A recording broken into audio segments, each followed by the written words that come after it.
These brothers own over $9 million worth of Picasso paintings, and yet they don't care about artwork at all. Meet David and Ezra Nahmad, two of the richest art collectors in the world. They're controversial businessmen who operate with one intention and one intention only: to make money, buying low and selling high.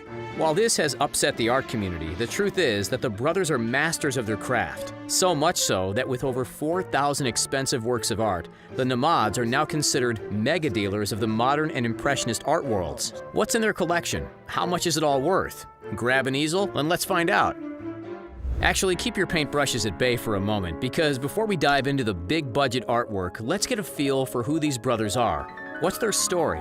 While the pair came from Lebanese descent, part of their roots also stem from Monaco. And where do they live? In a city that welcomes billionaires every day, the high rollers playground and mega yacht dock that is Monte Carlo. These brothers own the most valuable art collection in the world, but ironically, they aren't die-hard art fans, nor are they artists by trade. They're just cunning businessmen out to make a few bucks. Well, more than a few bucks. You see, the Nahmads were already rolling in the dough before they started focusing primarily on buying, trading, and selling world-famous pieces of art. Before they became art dealers, they were excelling in the world of investment banking, following on from testing the waters of the Italian stock market in their teenage years. And seeing as they live in Monte Carlo, it shouldn't come as much of a surprise that David had a lust for extremely high-stakes blackjack, and he certainly reaped the rewards. So how do they do it? How does their mega successful art operation work?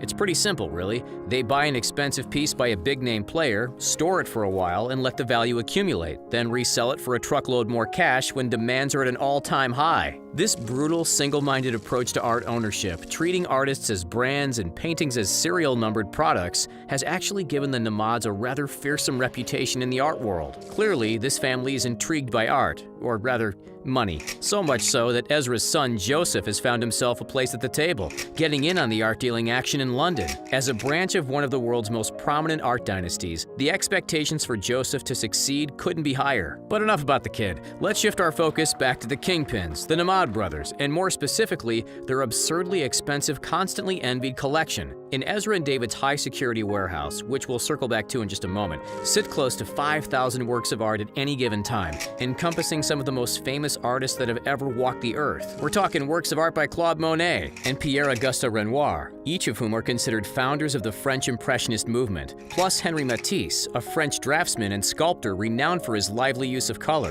and Mark Rothko, a well-known American abstract painter. All up, the Nahmad collection covers some 30 blue-chip artists, none of which carry a name as famous and as sought after as that of Pablo Picasso. The brothers remarkably own close to 300 Picasso creations, carrying a total market value within the ballpark of, hold on here paintbrushes, people, nearly $900 million.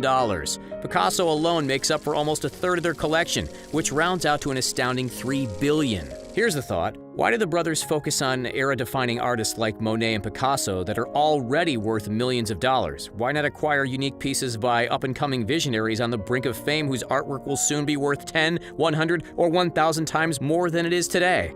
Well, David Nahmad adopts the same low-risk, secure strategy to art as he did to investing and investment banking. If you ask him, he'll say that Monet and Picasso are like Microsoft and Coca-Cola. We know the return is less big than on contemporary paintings, but at least it's more secure. On the one hand, the brothers' fame comes from the astounding value of their entire collection, but they also find themselves in a spotlight specifically for their extensive, unrivaled portfolio of Picassos. If you're not too familiar with the Spanish artist, here's a quick history lesson. Pablo Picasso was and still is considered the most dominant and influential artist of the first half of the 20th century. He pioneered the Cubist movement, invented the collage concept, and made significant contributions to styles of surrealism, which look like this, and symbolism, which can look like this. What you're looking at now is Picasso's Guernica, which is one of the most powerful political statements made in any Picasso creation. He painted it as an immediate reaction to the Nazi attack on the town of Guernica during the Spanish Civil War. While this painting has continually drawn attention for its political commentary, or at least interpretations which reflect a commentary, it's still arguably not his most famous piece. That accolade often goes to this piece, The Weeping Woman. Any guesses how much it's valued? $1 million? $5 million? Nope. Weeping Woman is now valued by Sotheby's in excess of $100 million, and still, incredibly, it's far from his most valuable work of art. Pablo Picasso's 1955 painting called La Femme d'Alger raked in an astounding $179.4 million at a 2015 auction.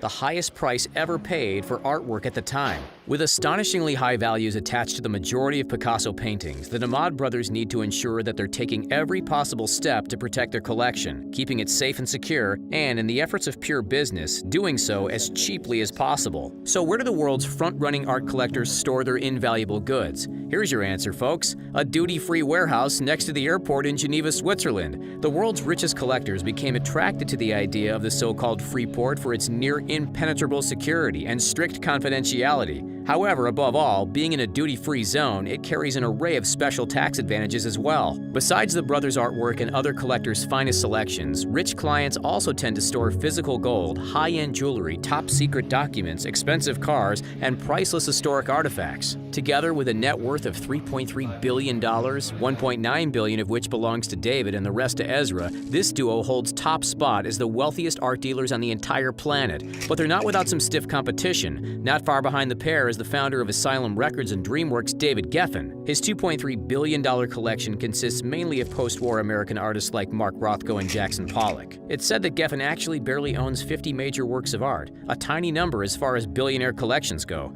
But what he lacks in quantity, he makes up for in spades with exceptional quality. Not to be overlooked is the collection of Eli and Edith Broad. Their 2,000-piece display is considered one of the greatest of contemporary art, many of which are on display at the Broad Museum in Los Angeles for all to see. All up a $2.2 billion haul. Not bad for equal third place. We say equal because also boasting a $2.2 billion showcase is this guy, Philip Niarchos, whose collection is highlighted by Van Gogh and Biscay self-portraits. Narrowly trailing with a $1.4 billion room full of art is the founder of fashion brands Gucci and Yves Saint Laurent, Francois Pinault. His 2,500-piece collection sways more toward modern and contemporary art, with famous names like Mark Rothko, Andy Warhol, and Jeff Koons. We know, unless you're a massive art fan yourself, you've likely never heard of these collectors, and that's okay. So here's a couple of names that will certainly resonate. George Lucas and Steven Spielberg, the world-famous film directors, Lucas for Star Wars and Spielberg for Jaws and a host of others. Each hoard incredible stockpiles of exclusive artwork. Spielberg showcases a significant collection focused on the impressionists, valued at $240 million. Lucas's collection, on the other hand, is valued at $600 million and is so big that at one point he was considering opening a museum in Chicago called the Lucas Museum of Narrative Art. Still, even with $600 million, it's barely 20% of what the Nahmad brothers have to their name. Time for a bonus fact. The most expensive piece of art ever sold is this one, Salvator Mundi by Leonardo da Vinci. It auctioned for a whopping $450 million. Thanks for watching. See you next time.